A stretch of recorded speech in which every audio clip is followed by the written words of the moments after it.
Selamat berjumpa kembali di dalam layanan audio Sahabat Seperjalanan. Hari ini adalah hari Jumat 28 Mei 2021. Tema firman Tuhan dengan judul berbuah di setiap musim. Firman Tuhan terambil dalam Mazmur pasal yang pertama, ayat yang ketiga. Demikian bunyi firman Allah. Seperti pohon yang ditanam di tepi aliran air, yang menghasilkan buahnya pada musimnya, yang tidak layu daunnya, apa saja yang diperbuatnya berhasil. Mari kita berdoa. Bapa yang di dalam sorga, kami ingin belajar bagaimana kehidupan kami sebagaimana firman Tuhan ajarkan, agar kami menjadi pribadi yang berbuah di setiap musimnya, yang tidak layu daunnya, dan apa saja yang kami perbuat akan berhasil. Di dalam nama Tuhan Yesus kami berdoa. Amin. Shalom sahabat seperjalanan dikasihi Tuhan. Siapa yang tidak suka dengan Mazmur 1 ayat yang ketiga? Semua menyukainya.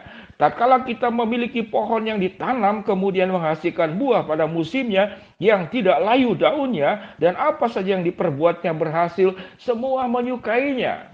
Namun hasil ternyata bukan sebuah hal yang bisa didapat dengan cara mudah, dengan cara gampang.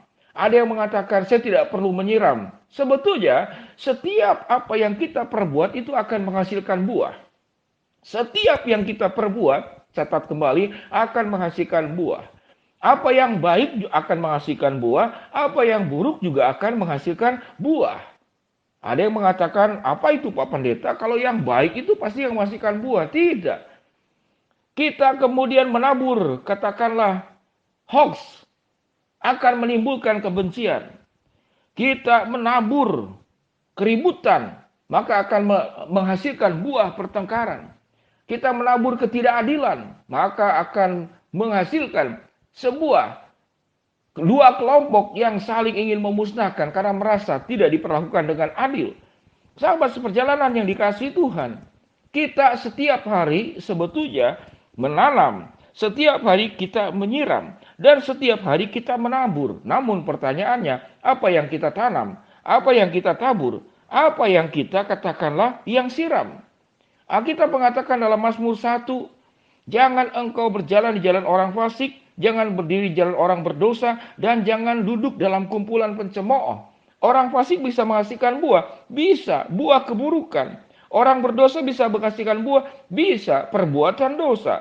Kumpulan pencemooh bisa menghasilkan buah, bisa, yaitu buah-buah kebohongan, buah-buah gosip, buah-buah yang menghasilkan dari kata-kata yang kemudian menimbulkan sakit hati, menimbulkan keributan, menimbulkan pertengkaran, menimbulkan kepahitan, menimbulkan permusuhan. Sahabat seperjalanan yang dikasihi Tuhan, tentu Allah sedang mengajarkan kepada kita bagaimana di dalam hidup itu kita menabur sesuatu yang indah, yang baik, dan kita akan menghasilkan juga buah-buah yang baik. Sahabat seperjalanan yang dikasihi Tuhan, apa yang dimaksud dengan apa yang diperbuatnya itu akan berhasil?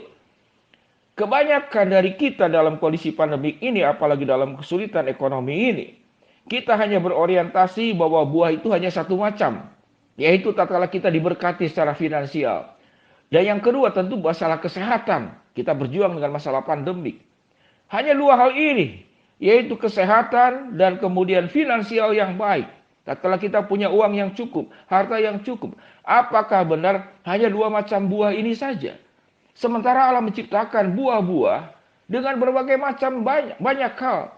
Dari buah jeruk, buah tomat, buah durian, buah duku, buah rambutan, semangka, melon, sirsak, apalagi manggis, apalagi begitu banyak buah-buah yang indah, dan setiap buah itu ada vitamin-vitamin tersendiri. Sehingga istri saya mengajarkan bahwa kalau engkau makan buah, harus yang berwarna-warni. Karena buah itu ada yang kuning, ada yang oranye, ada yang hijau, ada yang merah, ada yang ungu, ada yang pink tidak. Buah yang warna pink, ada tidak? Tidak ada. Sahabat seperjalanan yang dikasihi Tuhan. Jadi apapun yang baik itu menghasilkan buah. Tidak hanya berbicara tentang finansial dan kesehatan. Pada musim kesulitan, apakah bisa menghasilkan buah? Bisa. Pada musim kesulitan, kita akan menghasilkan buah kesabaran.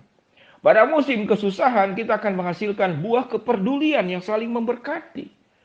Pada musim masa-masa sakit, kita menghasilkan buah yang namanya buah merawat, buah perawatan. Di saat pandemik inilah kemudian gereja dan saya sendiri itu disibukkan dengan berbagai macam cara bagaimana jemaat yang sakit itu bisa disembuhkan. Pada saat ini saya mengucapkan terima kasih buat sahabat seperjalanan yang mengirimkan obat-obat Chinese, obat-obat Tiongkok untuk salah seorang jemaat yang terkena COVID dan saya sudah salurkan dari tempat yang jauh, bukan di kota Bandung. Disinilah tatkala kita ada di dalam suasana yang banyak yang sakit, kita bisa menghasilkan namanya itu buah untuk perawatan. Di musim kering, di musim kemarau, lalu kita tidak bisa membagi. Saya sendiri susah, bagaimana saya bisa memberikan sesuatu yang kurang. Saya sendiri tidak punya, bagaimana saya bisa memberikan kepada yang tidak punya. Apa buah yang bisa dihasilkan pada saat saya sendiri tidak diberkati? Selain buah kesabaran, selain buah ketekunan, ada satu hal yang penting. Pada saat mungkin di dalam kondisi yang Anda merasa paling sulit, Anda merasa paling malang, Anda merasa paling murung, yaitu buah perenungan. Apa itu buah perenungan? Biasanya orang tatkala lancar, tatkala baik-baik saja, tatkala dicukupi, tatkala diberkati, tatkala sehat walafiat, jarang merenung, sangat jarang merenung. Orientasi kita adalah orientasi menikmati, memakai berkat dan menikmati berkat, jarang menghasilkan buah perenungan. Di masa-masa sulit itulah kita menghasilkan buah perenungan. Perenungan bersama dengan Allah, apa tujuan dan maksud Allah tatkala saya menghadapi kesulitan-kesulitan ini, yaitu buah perenungan. Di sanalah kita menghasilkan kebenaran firman Allah. Di sanalah kita mengetahui akan kehendak Allah. Di sanalah kita kemudian punya waktu untuk merenung bagaimana memperbaiki diri.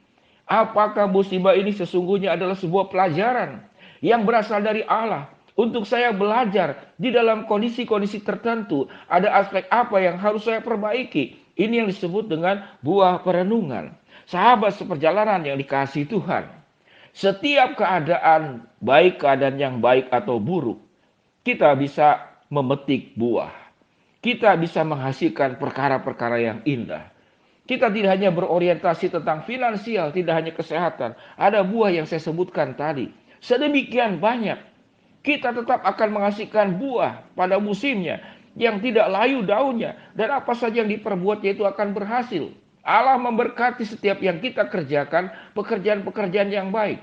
Tidak hanya bicara kembali finansial, tidak hanya bicara tentang kesehatan, bahkan di situasi sulit pun Tuhan meminta kita untuk menghasilkan buah kesabaran, buah ketabahan, buah kepedulian, buah perawatan, buah perenungan. Setiap hari kita menanam, setiap hari kita menabur, setiap hari kita menyiram. Yakinkanlah apa yang engkau tanam, apa yang engkau tabur, apa yang engkau siram, engkau akan menuai buah-buah kebaikan. Jangan menabur yang keliru, jangan menanam yang salah, jangan menyiram juga yang buruk. Karena engkau waktu menanam, menabur, menyiram yang buruk, engkau akan menuai juga yang buruk. Maka engkau harus menanam, menabur, menyiram semua hal yang baik sesuai dengan kehendak Allah. Alkitab mengatakan, jangan berjalan di jalan orang fasik, jangan berdiri di jalan orang berdosa, jangan duduk dalam kumpulan pencemooh. Namun yang kesukaannya adalah Taurat Tuhan, yang menurunkan Taurat itu siang dan malam. Hasilkanlah buah-buah yang indah, buah-buah yang baik dalam kehidupan kita. Maka Alkitab berkata, apa saja yang diperbuatnya akan berhasil. Mari kita berdoa. Bapa yang di dalam sorga, ya Tuhan, hamba-Mu berdoa untuk sahabat seperjalanan. Salah satu ibundanya itu sedang sakit di rumah sakit di Purwakarta. Karena sakit tua, mungkin lemah semangat, tidak punya keinginan untuk menjalani kehidupan di masa tua, mogok makan dan segala sesuatunya. Ya Tuhan, berikanlah semangat kembali kepada ibunya, dan sakit yang dialami yang sedang di ICU, Tuhan juga akan pulihkan, Tuhan akan jamah, Tuhan akan sembuhkan. Hamba-Mu berdoa ya Tuhan, begitu banyak ibu-ibu yang single parents, bagaimana membesarkan anak hanya dengan seorang ibu, ada yang satu anak, ada yang dua anak, ada yang tiga anak. Tatkala ada suami saja, sekalipun perjuangan jadi ibu tidak mudah. Namun ini harus mencari nafkah, harus mengasuh anak, harus memperhatikan, bahkan waktu buat diri sendiri pun tidak ada. Sedemikian banyak keluarga-keluarga sahabat seperjalanan yang single parent. Ada juga yang memang beberapa yang ayahnya sendiri, yang kemudian merawat anak-anaknya. Tuhan berkati, Tuhan cukupkan. Berdoa juga untuk yang cari pekerjaan, berdoa juga untuk para pengusaha yang jungkir balik bagaimana mempertahankan usahanya. Engkau berkati, Engkau beri kekuatan, Engkau berjalan keluar. Pada akhirnya Tuhan, kami serahkan setiap sahabat seperjalanan di dalam tangan Tuhan. Di dalam nama Tuhan Yesus kami berdoa. Amin. Shalom sahabat seperjalanan yang dikasihi Tuhan. Selamat berbuah di setiap musim. Buah-buah kebaikan, buah-buah keindahan. Shalom. Amin.